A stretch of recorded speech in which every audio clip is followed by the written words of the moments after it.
يا أيها الذين آمنوا اتقوا الله وقولوا قولا سديدا. إن الحمد لله نحمده ونستعينه ونستغفره ونعوذ بالله من شرور أنفسنا ومن سيئات أعمالنا. من يهده الله فلا مضل له ومن يضلله فلا هادي له، وأشهد أن لا إله إلا الله وحده لا شريك له، وأشهد أن محمدًا عبده ورسوله صلى الله عليه وآله وسلم. يا أيها الذين آمنوا اتقوا الله حق تقاته ولا تموتن إلا وأنتم مسلمون. يا أيها الناس اتقوا ربكم الذي خلقكم من نفس واحدة وخلق منها زوجها وبث منهما رجالا كثيرا ونساء، واتقوا الله الذي تساءلون به والأرحام إن الله كان عليكم رقيبا.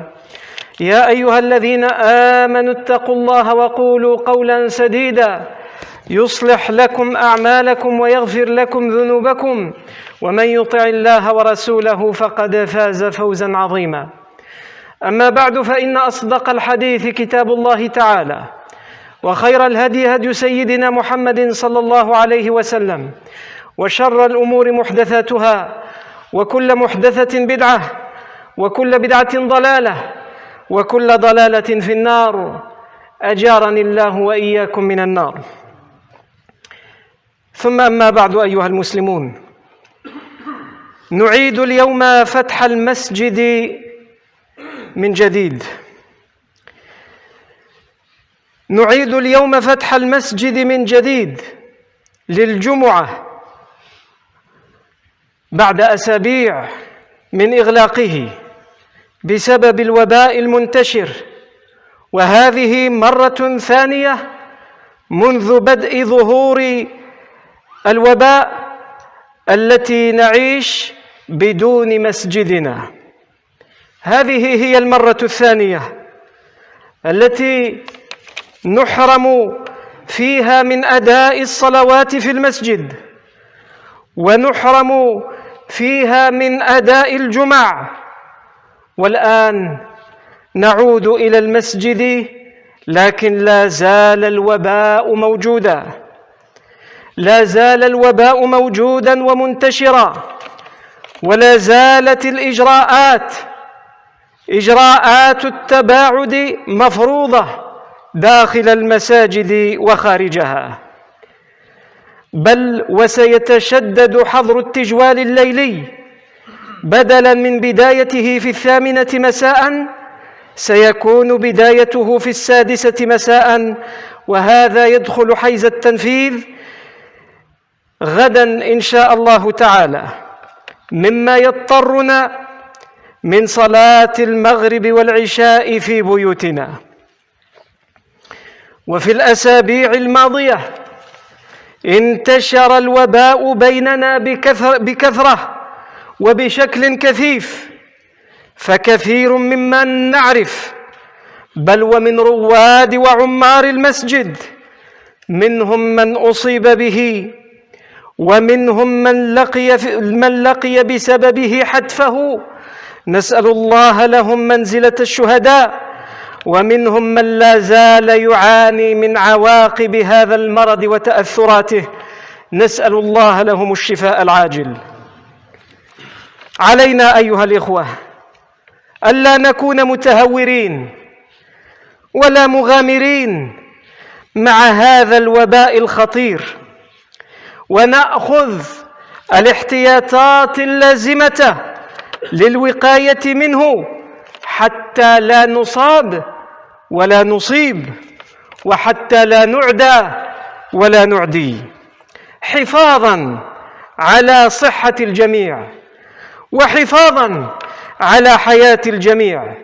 فنحن نؤمن ونرضى بقضاء الله تعالى، نؤمن ونرضى بقضاء الله تعالى وقدره، فنتخذ كل الأسباب والاحتياطات كما أمرنا ديننا، ثم إذا أصبنا به رغم كل احتياطاتنا وإجراءاتنا فحينئذ مرحبا بقضاء الله ومرحبا بمشيئته. أما أن يجيء الإنسان فيغامر بحياته وحياة غيره ولا يتخذ أي إجراء ليوقي نفسه وغيره ثم يقول أنا أرضى بقضاء الله، فلا، هذا ليس رضا بقضاء الله، هذا إلقاء الإنسان نفسه إلى التهلكة بيديه. ولا تلقوا بأيديكم إلى التهلكة. أيها الإخوة، أريد العودة إلى قضية إغلاق المساجد، وعشناها مرتين في أقل من سنة. فأقول هناك أنواع من الناس وأنواع من الإحساس مع قضية إغلاق المساجد. هناك نوع من الناس لم يشعر بشيء في حياته رغم إغلاق المساجد. لم يكن إغلاق المسجد يسبب له تغييراً في حياته، بل ربما لم يشعر ولم يدرك أصلاً أن المساجد أغلقت. فهذا الإنسان لا شك أن أمره خطير، لأن الإنسان، هذا النوع من الإنسان الذي لم يشعر بشيء تجاه تعلقه بالمساجد، لا فرق بينه وبين غير المسلم في هذا الجانب، في جانب الإحساس تجاه المساجد، بل أمره أخطر من غير المسلم، لأن غير المسلم من الطبيعي ألا يشعر بشيء تجاه المساجد، لأن الإيمان والإسلام هما اللذان يربطان الإنسان ببيوت الله، وهو لا يؤمن ولا يعترف بالإيمان حتى يشعر بشيء تجاه بيوت الله. أما الذي ادعى الإيمان وادعى الإسلام وادعى أنه مسلم ولم يشعر بشيء في قلبه تجاه إغلاق المساجد، فلا شك أن هذا أمره أخطر من ذاك في هذا الجانب. يقول الله تبارك وتعالى: إنما يعمر مساجد الله من آمن بالله واليوم الآخر وأقام الصلاة وآتى الزكاة ولم يخش إلا الله فعسى أولئك أن يكونوا من المهتدين. هذه الآية تعني بوضوح أن عمارة المساجد والإحساس بالمساجد والتعلق بالمساجد دليل صارخ للإيمان بالله واليوم الآخر، وعلامة واضحة لإقامة الصلاة وإيتاء الزكاة، ومئنة ظاهرة لخشية العبد لله وحده وهدايته على الصراط المستقيم. فالذي لم يشعر بشيء تجاه إغلاق المساجد ولم يلاحظ تغييرا في حياته بسبب إغلاق المساجد، فهذا عليه أن يعيد حساباته كلها من جديد في حياته، ولو ادعى أنه مؤمن مسلم، ولو ادعى أنه قريب من الله تعالى، فهذا إيمانه ناقص، بل نقول إيمانه ناقص ناقص ناقص. هذا إيمانه شبه عدم، نسأل الله السلامة. هذا النوع من الناس حياته الروحية وحياته التعبدية، حياته التنسكية خراب. فخلف من بعدهم خلف أضاعوا الصلاة واتبعوا الشهوات فسوف يلقون غيا. فمثل هذا عليه أن يجدد إيمانه، وعليه أن يجدد نياته ومقاصده، وأن يعيد النظر في كيفية تسيير حياته. ثم هناك نوع آخر من الناس، وهم الذين شعروا بنقص أثناء إغلاق المساجد في حياتهم. شعروا بنقص لكنه نقص ضئيل، أحسوا فعلا في حياتهم بالمر لكنه قليل. فهذا لا شك إنه دليل على أن قلوبهم معلقة نوعا ما بالمساجد، لكن ليس على الوجه الكافي والمطلوب. ثم يأتي النوع الثالث وهم التقاة. التقاة بإذن الله هم الذين عاشوا حدادا حقيقيا أثناء إغلاق المساجد. تغير كل شيء في حياتهم، لم يستطيعوا مع أنهم حاولوا ذلك، لم يستطيعوا التكيف مع الوضع، ولم تطمئن قلوبهم حتى أعيد فتح أبواب المساجد ورأوا من جديد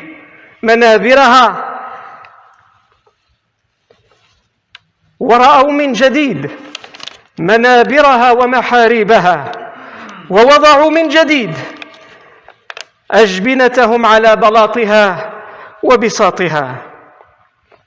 فهؤلاء فعلا هم المعنيون إن شاء الله تعالى بقول رسول الله صلى الله عليه وسلم: 7 يظلهم الله يوم لا ظل إلا ظله، وذكر بينهم رجلا قلبه معلق بالمساجد. وهم المعنيون إن شاء الله تعالى بقول رسول الله صلى الله عليه وآله وسلم: المسجد بيت كل تقي، المسجد بيت كل تقي، وتكفل الله لمن كان المسجد بيته بالروح، يعني السكينة، بالروح والرحمة والجواز على الصراط إلى رضوان الله، إلى الجنة. اللهم وفقنا حتى نكون منهم يا رب العالمين. فهذه الأنواع الثلاثة مع المساجد كقول الله تبارك وتعالى: ثم أورثنا الكتاب الذين اصطفينا من عبادنا فمنهم ظالم لنفسه ومنهم مقتصد ومنهم سابق بالخيرات بإذن الله، ذلك هو الفضل الكبير.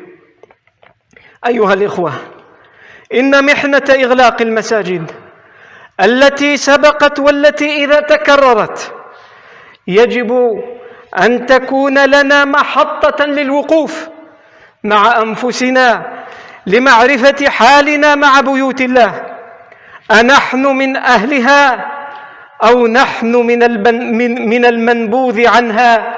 اللهم الطف بنا يا لطيف. وكذلك يجب أن تكون هذه المناسبات الحزينة أن تكون محطة لنتذكر فيها نعمة الله علينا، ومن بينها نعمة وجود المساجد التي لم نعرفها حتى أغلقت على وجوهنا أبوابها، نعمة وجود المساجد التي نهملها دائما وأبدا، إما بعدم عمارتها أو عدم الإنفاق في سبيلها أو عدم صيانتها ونظافتها أو عدم الحضور لدروسها وأنشطتها. فكم من نعمة لم نشعر بها إلا عند فقدانها، والمساجد واحدة منها. أقول قولي هذا وأستغفر الله لي ولكم ولسائر المسلمين، فاستغفروا الله من كل ذنب إنه هو الغفور الرحيم.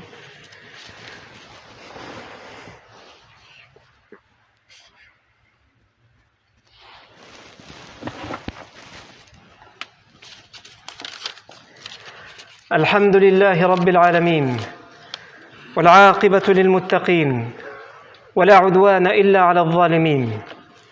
ثم أما بعد. Mes frères, nous voici revenus à notre mosquée. Après une période de fermeture qui a duré des semaines, enfin, notre mosquée rouvre pour la prière du vendredi et elle a rouvert depuis quelques jours pour les 5 prières. Et c'est la deuxième fois que nous avons dû fermer notre mosquée en moins d'1 an pendant cette période de pandémie et où nous avons dû nous priver d'accomplir la prière du Jumu'ah et d'accomplir les prières quotidiennes en groupe. Malgré la réouverture de notre mosquée, le mal est toujours là. La pandémie court toujours. Et malgré la réouverture de notre mosquée, les mesures de distanciation et toutes les mesures de précaution sont toujours d'actualité et vont même en s'agrandissant, puisque comme vous le savez, à partir de demain, le couvre-feu, au lieu de débuter à 20h, il débutera à 18h, ce qui nous impose malheureusement de devoir prier la prière du Maghrib et du Isha chez nous et de ne pouvoir accomplir la prière collective à la mosquée que 3 sur 5, c'est-à-dire le Fajr, le Dhuhr et le Asr. Et ces dernières semaines, la pandémie s'est diffusée jusque parmi nous. Une façon de mettre d'accord tout le monde. Au début, nous entendions, c'est une maladie qui est que pour la Chine et pour les Chinois, comme si la maladie ne choisissait que les Chinois. Et quand elle est sortie de Chine, on entendait certains parmi nous dire, ça n'est que pour les méchants, les non-musulmans, ou certaines paroles qui ressembleraient à celles-ci. Et finalement, quand ça nous touche, nous, on est bien obligé d'admettre que soit ça touche tout le monde, ou soit nous faisons partie des méchants, nous aussi. Ces dernières semaines, comme je le disais, cette maladie s'est diffusée parmi nous. Et beaucoup de gens, parmi ceux que nous connaissons, en ont été atteints. Certains sans trop de gravité, et d'autres, cela leur a même causé la mort. Nous implorons Allah Azza wa Jal pour eux le statut de martyr. Et d'autres continuent aujourd'hui, malgré des semaines après le fait d'en avoir été atteints, de subir les conséquences de cette grave maladie et de ce grave fléau. C'est pourquoi je me rappelle à moi-même et à vous, mes frères, que nous devons toujours être sur nos gardes et que nous devons prendre toutes nos précautions, parce qu'il ne s'agit pas ici de simplement prendre soin de soi-même. Si tu refuses de prendre soin de toi-même, de ta santé, de ta vie, et tu veux te négliger, c'est ton problème. Mais il y a aussi les autres. Il y a aussi tes parents, tes grands-parents, ton épouse, tes enfants, tes voisins et les gens de la société de manière générale. Et sans aucun doute, nous sommes croyants et nous croyons fermement et sincèrement en la destinée, en ce qu'Allah décide pour nous et en ce qu'Allah permet et veut pour nous. Et nous l'acceptons et nous nous en satisfaisons.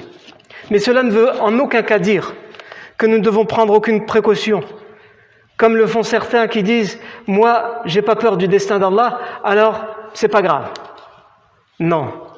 Tu dois prendre tes précautions parce que c'est la religion qui l'exige de toi, afin que tu ne sois pas atteint et afin que tu ne causes pas de tort aux autres, afin que tu préserves ta santé, mais aussi et surtout la santé des autres et de ceux qui t'entourent. Et ensuite, après avoir pris toutes tes précautions, si tu en es malgré tout atteint, ou si quelqu'un parmi tes proches en est malgré tout atteint, alors à ce moment-là, dis « Bienvenue au destin d'Allah. Je l'accepte et j'en suis totalement satisfait. » Quant à celui qui ne prend aucune précaution et qu'après il prétend qu'il accepte le destin d'Allah, ce n'est pas comme ceci qu'on accepte et qu'on se satisfait du destin afwan et du décret d'Allah Azza wa Jal. Comme Allah Azza wa Jal le dit dans le Coran, وَلَا تُلْقُوا بِأَيْدِيكُمْ إِلَى التَّهْلُكَةِ, et ne vous jetez pas vous-même, ne contribuez pas vous-même à votre propre perte.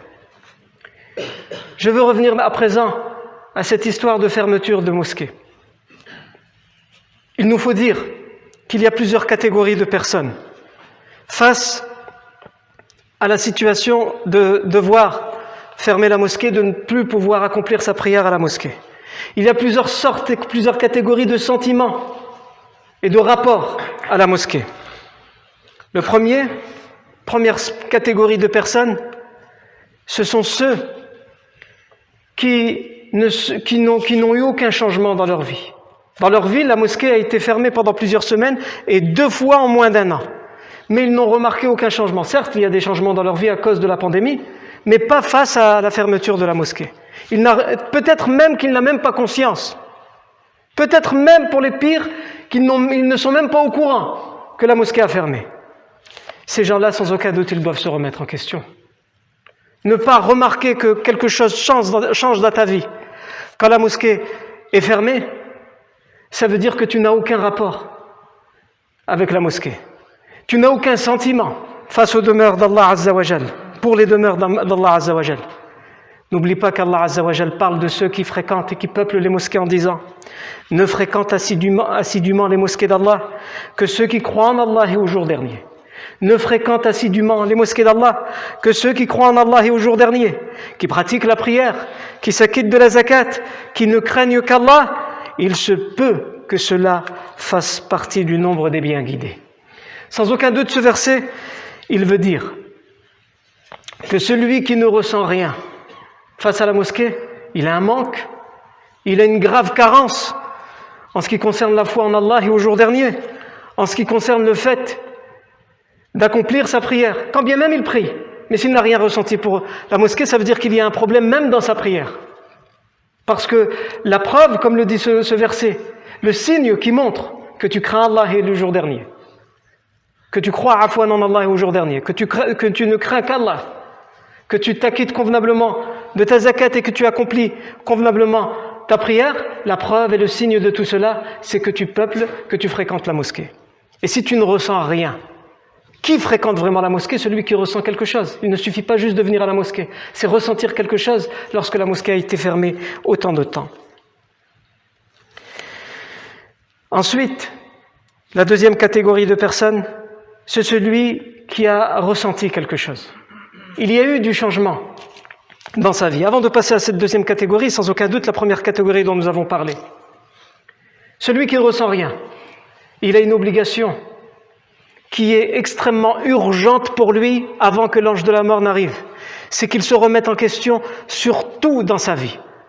Parce que ce type de personne, sa vie spirituelle est un véritable chantier où tout est à refaire. Sa vie spirituelle, sa vie religieuse est un véritable chantier où il doit tout recommencer à zéro. Ce type de personne, quand bien même il prétend être proche d'Allah, s'il n'a rien ressenti pour la mosquée, il est gravement éloigné de son Seigneur, quand bien même il prétend, comme nous l'avons dit, être proche d'Allah Azza wa Jal, ou il croit être proche d'Allah Azza wa Jal. La deuxième donc catégorie de personnes, c'est ceux qui ressentent quelque chose, qui ont ressenti quelque chose. Ils ont ressenti quelque chose. Il y avait un manque dans leur vie. Ça n'a pas bouleversé certes leur vie, mais il y avait un manque dans leur vie. Ils avaient hâte que la mosquée reprenne, mais ils ont su s'adapter à la fermeture des mosquées. Cela, sans aucun doute, ils ont quelque chose dans le cœur, alhamdulillah. Mais ce n'est pas encore assez, ce n'est pas encore suffisant. Parce que, on va l'expliquer par la troisième catégorie de personnes. La troisième catégorie des personnes, ce sont ceux qui sont, si Allah le veut, les plus pieux parmi nous. Ceux qui n'ont jamais su s'y faire à la fermeture de la mosquée. Certes, ils ont vécu, mais ils ont vécu comme quelqu'un qui est en deuil. Quelqu'un qui est en deuil, qui a perdu une personne très proche de lui, il ne s'en remet jamais, mais il est bien obligé de revivre, il est bien obligé de manger, de boire. Eh bien, celui qui a vécu la fermeture de la mosquée comme cela, c'est lui qui fait parmi nous partie des plus pieux, incha'Allah ta'ala. Il a vécu certes parce qu'il n'a pas le choix, mais il n'a jamais su réellement s'y faire.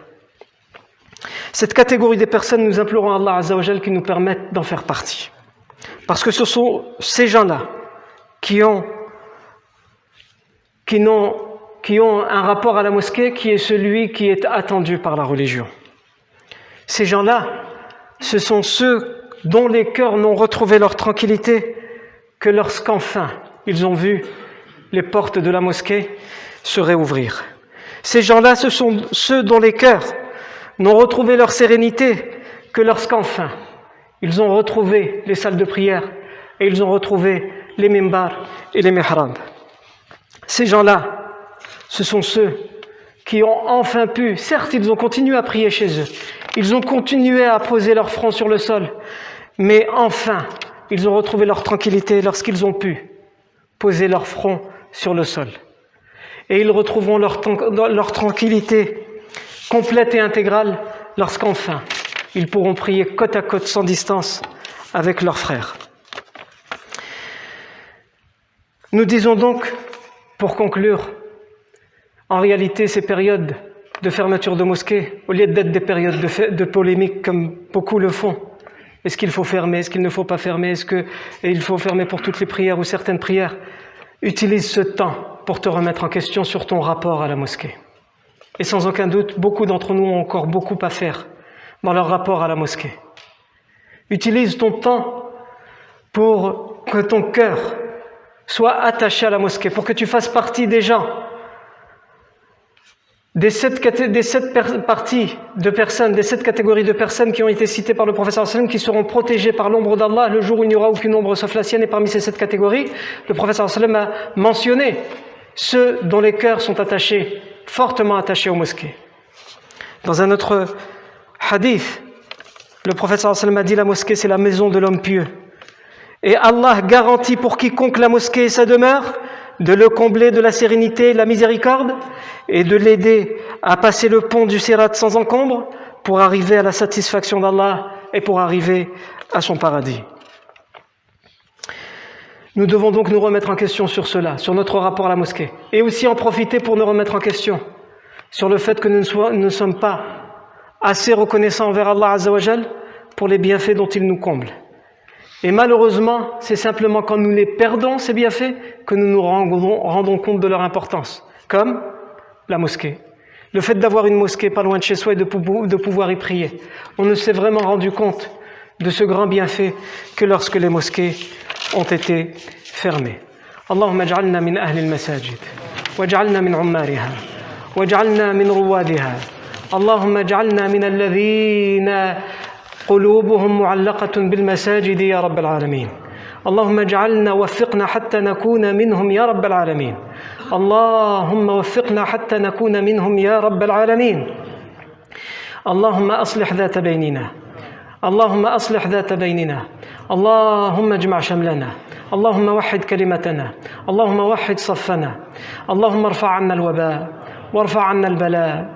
اللهم ارفع عنا كل أنواع المرض. اللهم من مات بسببه اللهم ارزق له منزلة الشهداء. اللهم من أصيبه اللهم من أصيب به يا رب عجل بشفائه. يا رب عجل بشفائه. يا رب عجل بشفائه. اللهم رب الناس ذهب البأس اشف أنت الشافي لا شفاء إلا شفاؤك شفاء لا يغادر سقما. اللهم وفقنا لما تحبه وترضاه. اللهم وفقنا لما تحبه وترضاه. اللهم وفقنا لما تحبه وترضاه. اللهم اشف مرضانا ومرضى المسلمين أجمعين وارحم موتانا وموتى المسلمين أجمعين. اللهم نفس عن كرب المكروبين. اللهم فرج عن هموم المهمومين واقض الدين عن المدينين. اللهم اغفر لنا ذنوبنا واغفر ذنوب المسلمين والمسلمات المؤمنين والمؤمنات الأحياء منهم والأموات. ربنا ظلمنا أنفسنا وإن لم تغفر لنا وترحمنا لنكونن من الخاسرين. ربنا آتنا في الدنيا حسنة وفي الآخرة حسنة وقنا عذاب النار. وصلى الله وسلم وبارك على سيدنا محمد وعلى آله وصحبه أجمعين. سبحان ربك رب العزة عما يصفون وسلام على المرسلين والحمد لله رب العالمين.